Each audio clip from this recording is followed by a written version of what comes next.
मुग्धा और उसकी सास के बीच पूरा समय सास के किसी न किसी काम को लेकर मतभेद चलते ही रहते हैं। बहू, ओ बहू, जरा चाय बना दे। ये लीजिए, और कुछ चाहिए? अरे नहीं, बस चाय पीने का मन था। जाओ, तुम दूसरा काम करो। अरे बहू रे, ओ बहू, जरा हलवा तो बना दे, मीठा खाने को मन हो रहा है। इसी तरह मुग्धा की सास पूरा समय कोई ना कोई काम बताकर उसे रसोई से बाहर तक निकलने नहीं देती। कभी चाय, कभी हलवा, कभी पानी तो कभी दूध, हर समय खाने को चाहिए। और उसके लिए अपने हाथ पैर बिल्कुल नहीं हिलाने। परेशान किया हुआ है इन्होंने। सास की जबरदस्ती परेशान करने की आदतों से दुखी मुग्धा एक शाम सचिन के साथ अपने कमरे में बैठी हुई बात कर रही होती है। सुनो जी, मम्मी जी की ये जानबूझकर मुझे परेशान करने की फरमाइशों से मैं बहुत फ्रस्ट्रेट हो चुकी हूँ। पूरे दिन में एक सेकंड का आराम नहीं मिलता। रसोई से बाहर कदम रखती नहीं कि बहू ये बना दे, बहू री वो बना दे। अरे इनकी फरमाइशें चलती ही रहती है। अरे मुग्धा, माँ खाने की शौकीन है, पर उम्र हो चली है, खुद खाना नहीं बना सकती, इसलिए तुमसे बोलती है। अरे तो शौक भी उम्र देख कर रखने चाहिए ना। समझ में नहीं आता, हर समय फेविकॉल का जोड़ लगाए सोफे से चिपके बैठी रहती है। इतना सब डाइजेस्ट कैसे हो जाता है उन्हें? अरे तुम मेरी माँ से इतनी नफरत कैसे कर सकती हो? मैं उनसे नफरत नहीं करती जी, बस परेशान हूँ। जहाँ मुग्धा अपने पति से ये सब बोल रही होती है, वहीं उसकी सास भी कमरे के बाहर दरवाजे से कान लगाए सारी बातें सुन रही होती है और अगली दोपहर रसोई में मुग्धा के पास जाती है। बहू, आज ना मेरा कुछ मसालेदार खाने का मन है, तो चाय बना दूं? मुझे बहुत पसंद है। अरे ना, ऐसा कर लिट्टी चोखा बना ले। और हाँ, जितना मसाला बातों में मिलाकर पति को सुनाती हो ना, सब्जी में भी वैसे ही डाला करो, खाना स्वादिष्ट बनेगा।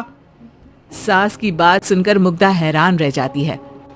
मतलब अब पूरा समय मुझ पर हुक्म चलाने के साथ बंद कमरे में हुई पति पत्नी के बीच की बातें भी सुनती है? अरे बात जब मेरी थी तो सुनने में क्या दिक्कत है? ये कहकर सास वहाँ से चली जाती है। अरे अब तो हद पार हो गई। इस तरह से तो ये मेरा जीना मुश्किल कर देंगी। मुग्धा सास की हरकतों से परेशान उसका हल सोचने लगती है और इसी तरह कुछ दिन बीत जाते हैं, जिसमें सास का जन्मदिन आता है। मुग्धा बहुत खुशी के साथ अपनी सास को एंड्रॉइड मोबाइल गिफ्ट करती है। मम्मी, आपको सबसे बात करने के लिए बहुत दिक्कत होती है ना, कभी सचिन तो कभी मुझे बोलना पड़ता है, पर इस मोबाइल से आपको कोई दिक्कत नहीं होगी। एक जगह बैठे बैठे बहुत कुछ कर सकती हैं अब आप। मोबाइल देख सासू माँ खुश हो जाती है, पर उसे इस्तेमाल करना तो आता नहीं, इसलिए साइड में रख देती है। जिसे देख मुग्धा घर का सारा काम छोड़ मोबाइल सेट कर सास को इस्तेमाल करना सिखाने लगती है, जिसके बाद अब सास पूरा समय मोबाइल में ही लगी रहती है। हाय, जब से मम्मी को मोबाइल मिला है मेरी लाइफ में कितनी शांति आई है। अच्छा है, इसी तरह बिजी रहे तो मैं भी सुकून की जिंदगी जी पाऊंगी। अब मुग्धा जब मन करे काम करना, जैसा चाहे वैसा खाना बनाकर खाना, पूरा समय रिलैक्स और खुश रहने लगती है। क्या बात है, आजकल तुम बहुत चहक रही हो। अरे मम्मी जी से छुटकारा जो मिला है, अब ना फरमाइशें ना छुप छुप कर बातें सुनना। अच्छा, तो मोबाइल गिफ्ट करने की ये स्कीम थी। इसी तरह दिन बीतते और अब मोबाइल पर लगी सास फरमाइशों की जगह सवालों के लिए बहू को आवाजें लगाना शुरू कर देती है। अरे बहू सुन तो, देख जरा किसी का फोन क्यों नहीं मिल रहा?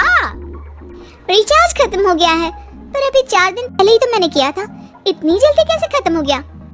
अरे मैंने कल तेरी कनाडा वाली मौसी सास से 3 घंटे बात की थी ना। क्या? इतना महंगा तो मोबाइल भी नहीं आया जितना महंगा इसका रिचार्ज पड़ रहा है। इसके बाद तो जैसे मुग्धा के दिन के 24 घंटे में से 20 घंटे सास के पास उनके मोबाइल रिलेटेड प्रॉब्लम सॉल्व करने की ड्यूटी ही बन जाती है। अरे मुग्धा, ये मोबाइल में अचानक तेरी मौसी सास की शक्ल क्यों दिखने लगी? और ये तो हिल भी रही है। मम्मी, ये गूगल डुओ का वीडियो कॉल है, इसमें आप बात करने के साथ एक दूसरे की शक्ल भी देख सकती हो। अच्छा, ये तूने मुझे पहले क्यों नहीं बताया? अब बताने के लिए पहले नहीं बताया। इसी बीच सचिन भी वहां जाता है और सास अपनी वीडियो कॉल में बिजी हो जाती है। क्यों, सास बहू में क्या गपशप चल रही है? इसे गपशप नहीं, दिमाग का दही होना बोलते हैं। पर तुम तो मम्मी को मोबाइल देकर बहुत खुश थी, फिर क्या हुआ? हाँ, उसका सुकून भी कुछ ही दिन मिला। अब घर के टंटे खत्म हुए तो मोबाइल की टिंग टिंग शुरू हो गई। देखो भाई, कुछ पाने के लिए कुछ खोना तो पड़ता है। आखिर तुमने मोबाइल अपने फायदे के लिए ही तो दिया है, तो फिर सवालों के जवाब भी देने पड़ेंगे, क्योंकि जब तक उनके हाथ में ये फुथरू रहेगा, तुम्हारी लाइफ में प्राइवेसी और सुकून रहेंगे। कहने का मतलब है अगर इससे प्यार बढ़े तो दाग अच्छे हैं। अरे मुझे पहले दिन से ही पता है मोबाइल किस मकसद से दिया गया है, भूलो मत। इससे पहले मैं बातें ही सुनती थी। सास की ये बात सुनकर मुग्धा शॉक में और सचिन हंसता रह जाता है।